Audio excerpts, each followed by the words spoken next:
Hey, this is Peter Rosenberger. Did you know that there are more than 100,000 people in Tennessee alone that are diagnosed with Alzheimer's? 100,000 people plus. Now, just because you have dementia doesn't necessarily mean you have Alzheimer's. But let's just take this population group for just a moment. Let me ask you two questions. One of them is, how many of those people have weapons or firearms, guns? And the second question is, who's securing the weapons?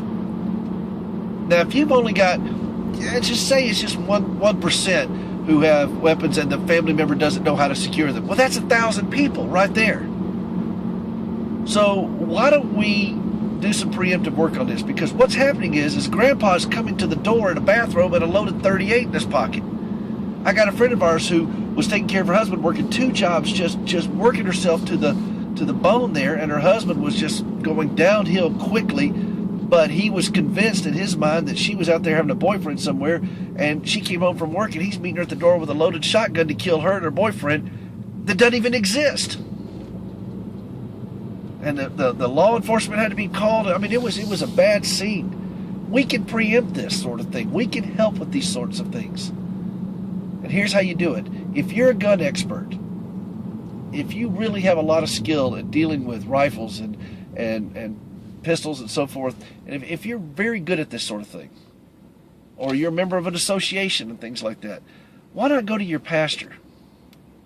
Why not go to your pastor and say, look, you're going to be out ministering to a lot of people in the church, and you're going to run across this scenario.